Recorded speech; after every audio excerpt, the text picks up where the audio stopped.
Hello, welcome to this video, and on this video I'm going to be going through the albums that got me into jazz fusion, the albums that got me into jazz rock. Okay, so it's not everybody that gets into jazz fusion and jazz rock. You have to find your way there, don't you? We've all got those key albums that get us there. You know, I grew up as a child in the 70s, listened to a lot of pop music at the time, you know, the Bay City Rollers and disco and all that type of stuff. Towards the end of the 70s and early 80s, I became a huge fan of the new wave of British heavy metal. And I was learning the drums at that point, and my heroes would have been, you know, Diamond Head, Iron Maiden, Def Leppard, and then I got into Whitesnake, Judas Priest, Scorpions, UFO. All that's the stuff I'm listening to in 1980 when I'm 12 years old. But I've listened to other music before then, right? And that's coming from the television, culturally, all the stuff around us. And it's also coming from my dad's record collection. And I've pulled out a whole bunch of my dad's records that I think sowed the seeds for me liking fusion. And my dad did own one album. It's a key album for me, right? And he bought this. In 1980, he didn't own this. He bought this, I would say, around about 1981 when I was 13 years old. We both saw Billy Cobham on the television. And my dad, who had been a drummer in the 1950s and then had given up and had a normal job, was still a big fan of drummers. And he recognised an absolute genius in Billy Cobham. So the next day he went out and bought this album. I would have never have bought this because I at the time was listening to, you know, Venom, right? Or Judas Priest. But my dad went and bought this album, and I was quite surprised he bought it, and it was in his collection. I had no interest in jazz fusion, didn't know what it was, but I would pick this out and listen to it. I would say this is possibly the album that opened the door for me. Anybody watching this channel will know how many times I've held this album up.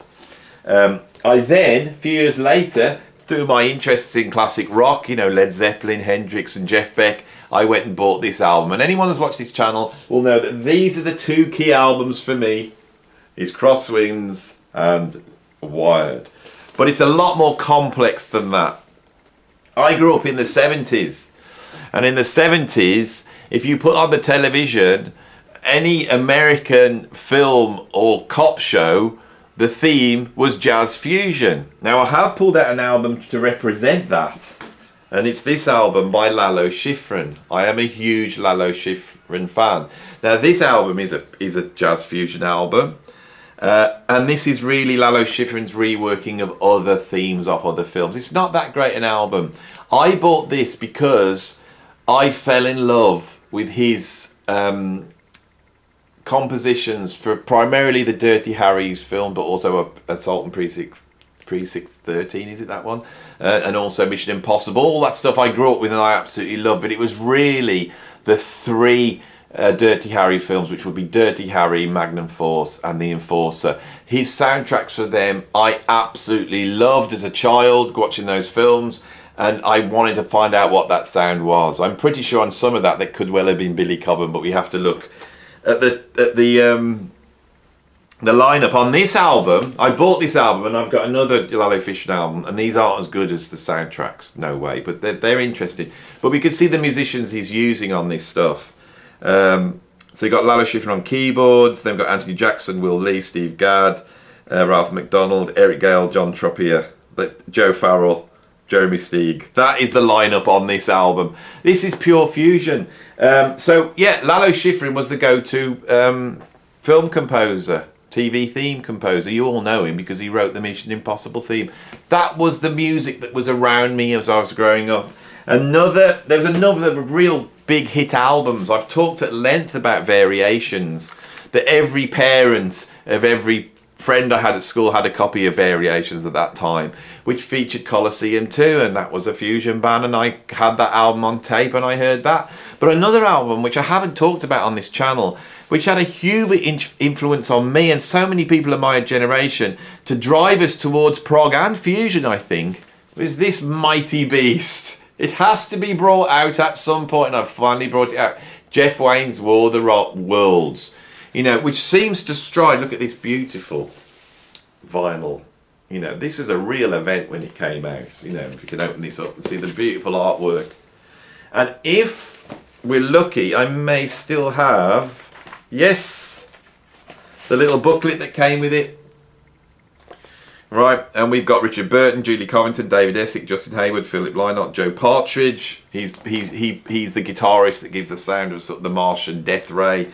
Chris Thompson, Jeff Wayne, Philip Lynott's not here. There's a whole, the whole host of players. But if I actually look at the people on this, it's the British sort of progressive jazz fusion group. So we've got Chris Spedding on guitars, Herbie Flowers on bass, Barry Morgan on drums, Ray Cooper on percussion, Barry D'Souza on percussion. We've got Ken Prof Freeman on keyboards and synthesizer. We got George Fenton playing tar, santur and zither. This is a progressive rock album, but I think it's also got bizarrely fusion influences on, and actually disco influences. I see this as almost like a epic, filmic disco prog album. It was absolutely huge. Now I've spoken at length now about sort of film soundtracks and events that happened when I was growing up, and I think anyone growing up in the 70s was aware of that. I can remember coming home from school and trying to do my homework, and Starsky and Hutch was on, and of course I didn't know this, but theme was written by Tom Scott. I think it's called Blowout.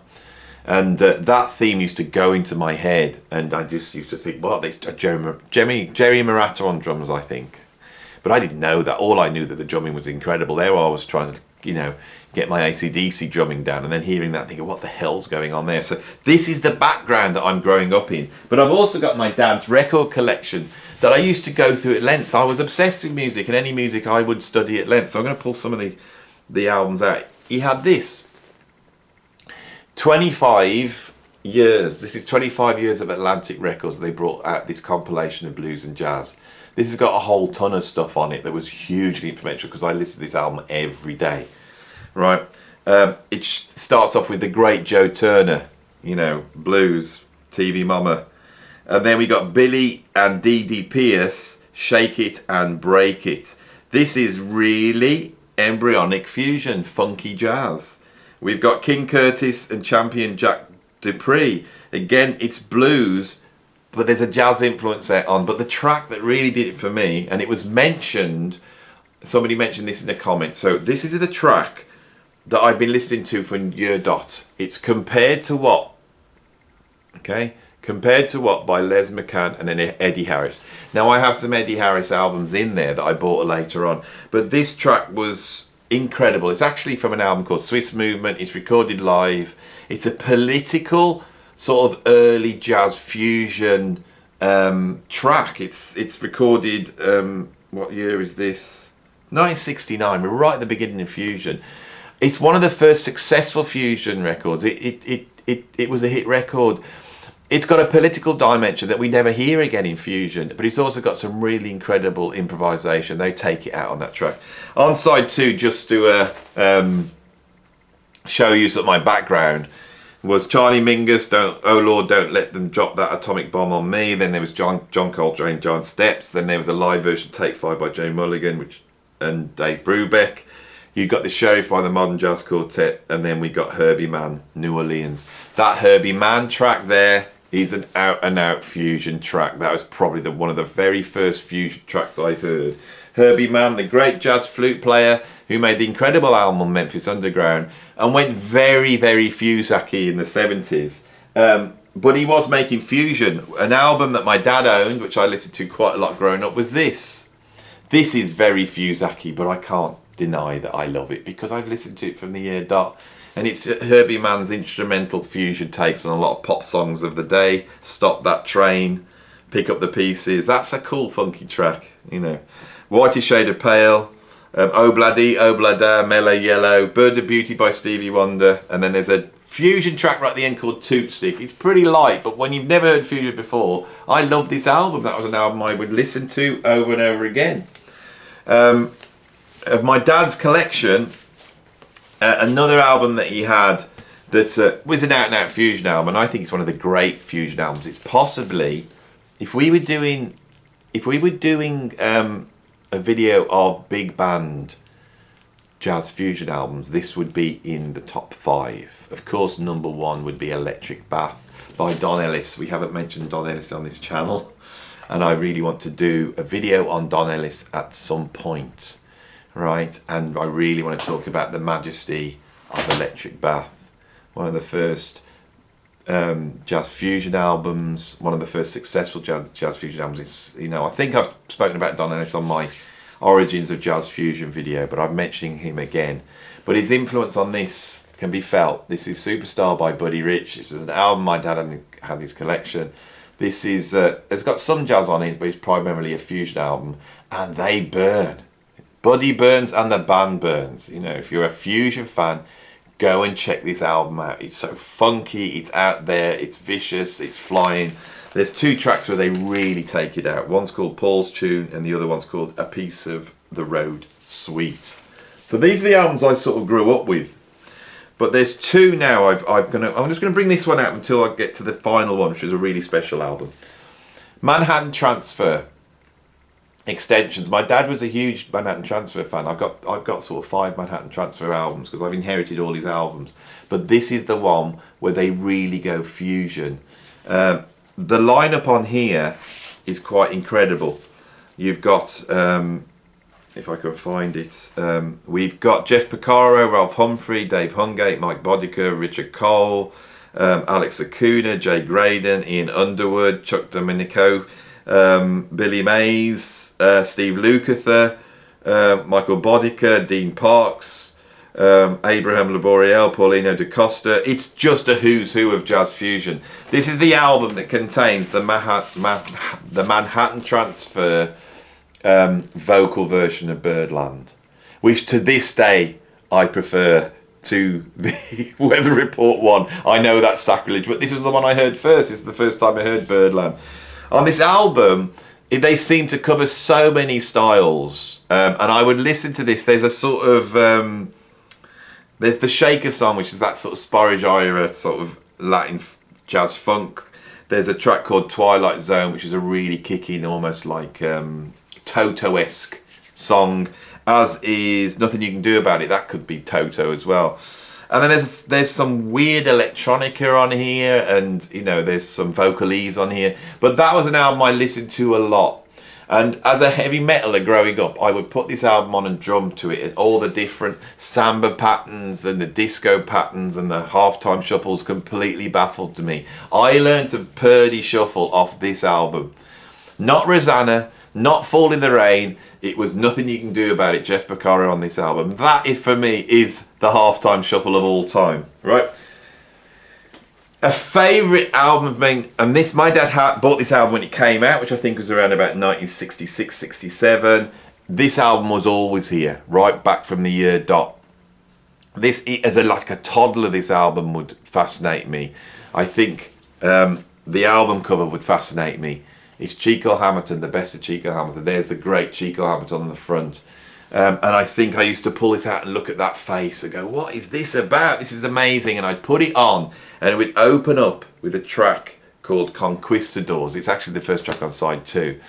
With the great Gabor Szabo. Have I said that right? It's the great Gabor Szabo on guitar. And this is really one of the first fusion tunes ever. I think it's around about 1965. There's a fat rock beat there, there's a riff, and they take it out modally. It really is the beginning of jazz fusion. I was very lucky to be hearing a track from the very beginnings of fusion, and I absolutely loved it. On this album as well, there was a track called Larry of Arabia that featured Larry Coryell. I grew up listening to this album from the year dot, right? And absolutely loving it. So, those are the albums from my dad's record collection.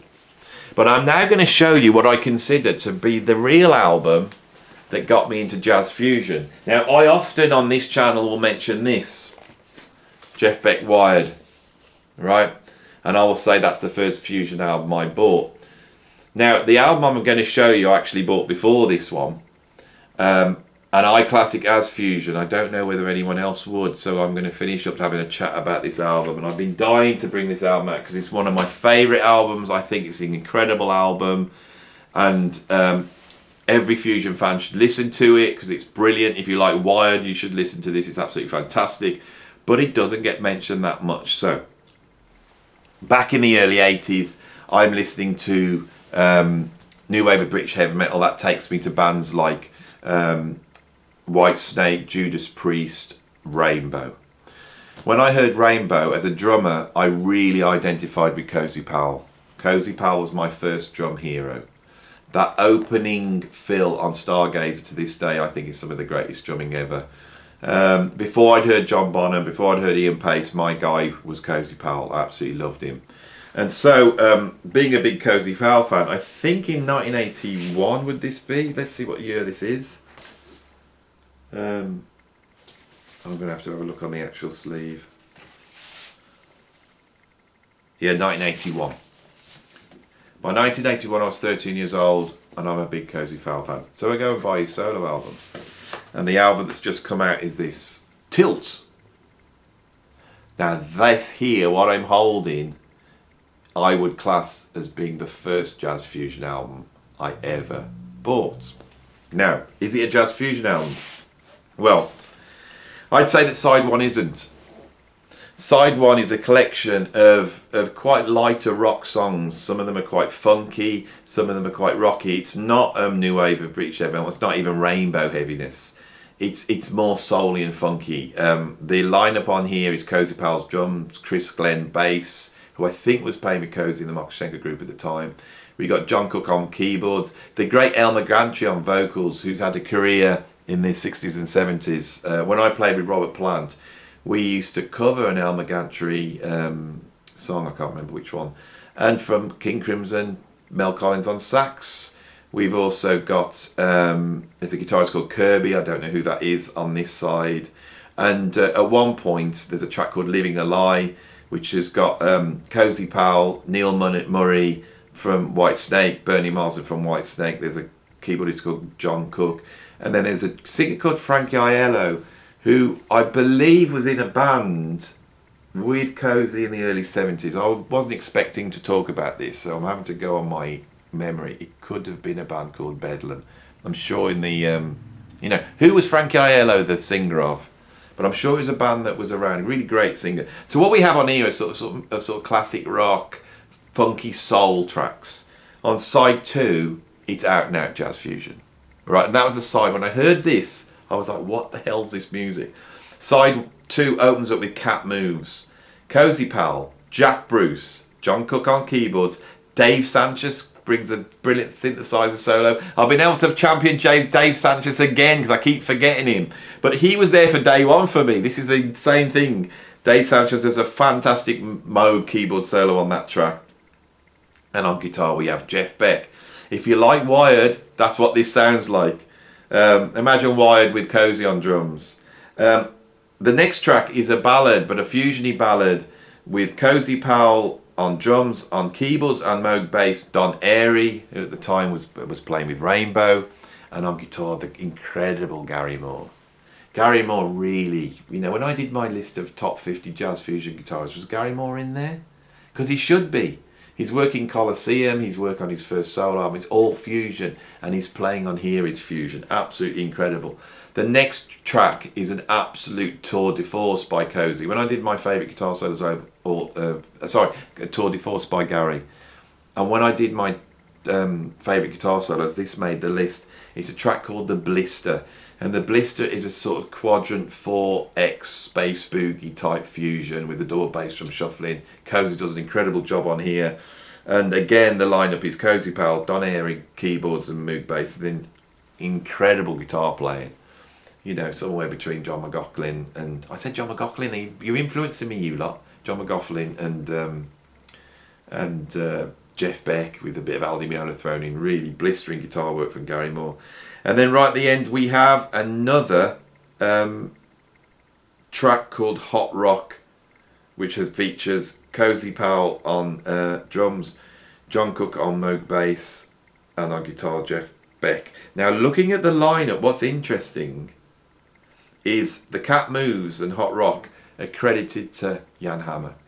And I'm pretty sure Jan Hammer's on those. And I'm pretty sure Hot Rock features Jan Hammer playing keyboards. Why he's not on the list? Have a listen to it yourself and see what you think. All my life I've actually assumed he was on there, and actually looking at the liner notes, I'm not sure. This album absolutely used to baffle me. There we have the guy dead in the swimming pool. On the back we have sort of just his trousers, and then we have the trousers come to life. We see just the trousers, and then on the back the trousers posing. And then an incredible pic. Look at Cozy there. Look, where is he? Sorry, I'll find him. There's the man. There he is. Cozy pal. One of the archetypal rock drummers of all time. Anyway, these are the albums that got me into fusion. You know, I've been doing a lot of really heavyweight videos recently, you know, looking at the greatest jazz fusion or the greatest albums of all time, and I just wanted to do something that's a little bit more frivolous. And I'm going to get back to talking about more philosophy on the channel, because we know at the moment, we know we've really been doing some videos to pull the viewers in. There's a lot more viewers, but I want to go deeper, so I'm going to be doing that next. So if you like that and you want more of that, put it in the comments, like the video, subscribe. If you want to support me, my Patreon's down there, and I'll see you on the next video. Thanks for watching.